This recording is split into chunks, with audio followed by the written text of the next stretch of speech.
These latest headlines from ABC15 are sponsored by Lerner and Rowe Injury Attorneys. One call, that's all. Hello on this Monday, I'm Megan Thompson tracking those top stories from ABC15 Arizona.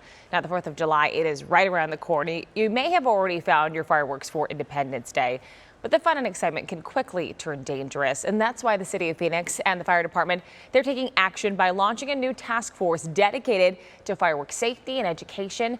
Officials say they saw a 37% decrease in fireworks related fires last year. And this year, they're hoping to bring that number down. They're expected to hold a safety event tomorrow morning at 8. You can count on us to cover it.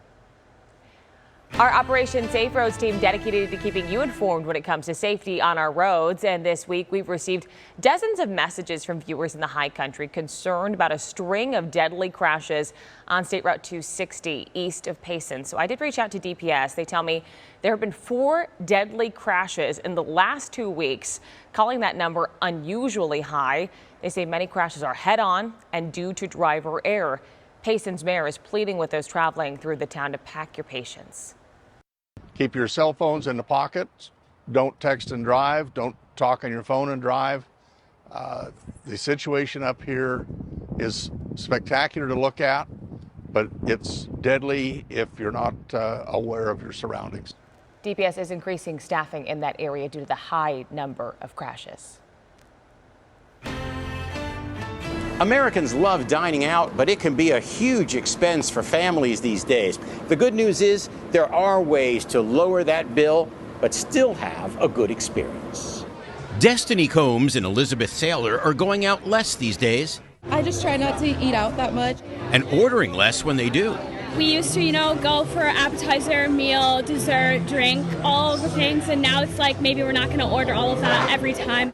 Welcome to Dining Out in 2025, where both customers and restaurant managers are trying to keep costs down. Chris Breeden says at his restaurant, Arnold's, they've removed some of the priciest items this year. We don't do the New York strip anymore. Sean Piles of NerdWallet says saving on dining out starts before you sit down at the table. Money management's often an exercise in self-control. Like thinking about what you'd prefer to spend money on and skip what you don't. So I might have 2 appetizers when I'm going out to eat, but I might skip the cocktail if it doesn't sound good to me that night. Piles says to think about managing your budget in a different way. You might say to yourself that I'm only going to go out to eat 3 times per month or 1 time a week, instead of saying, oh, I'm only going to spend $100 out to eat this month. When it comes to cost-cutting measures, he says, join restaurant loyalty programs or find coupons or discounted gift cards. For families, he says, go to restaurants where kids can eat free or consider sharing a meal.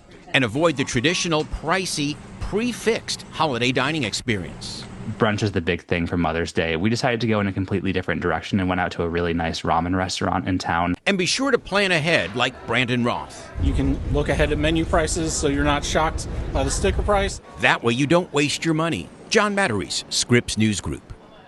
Housing, groceries, just everyday life can feel expensive to so many of us, and it's easy for your budget to get overwhelmed. That's where the Let ABC15 Know team is coming to help. If you're struggling with debt, if you have a budgeting question or any financial concerns, you can get help for free on Thursday. The Let ABC15 Know team is partnering with Money Management International, offering debt counseling and help for free. You can call and speak to an expert one-on-one to get your questions answered. So mark your calendars. It's this Thursday from 5 to 7 p.m.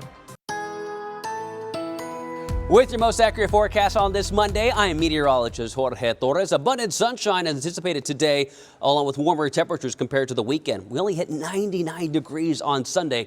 That will not be the case today. Starting off with temperatures in the mid-80s at 8 o'clock this morning, mid-90s at midday, and calling for a high of 103, which is 3 degrees below normal for this time of year. Northern Arizona, high staying in the mid-70s for areas like Flagstaff and Heber. You'll be near 80 degrees this afternoon. 82 in Show Low with 90s and 100s across southeastern Arizona, along with western parts of the state, too. For the next 3 days in the valley, the forecast gets warmer and warmer. We go from 103 today to 104 Tuesday, 105 on Wednesday, and it gets even hotter later this week and into the upcoming weekend with highs at 110 plus Saturday and Sunday. In the high country, we keep highs in the mid and upper 70s with lows in the 40s through at least about Wednesday. Back in the 80s on Thursday, but we do return some slight monsoon storm chances by Friday and the upcoming weekend. For the latest headlines, weather, and traffic, head on over to abc15.com or download our free ABC15 mobile app.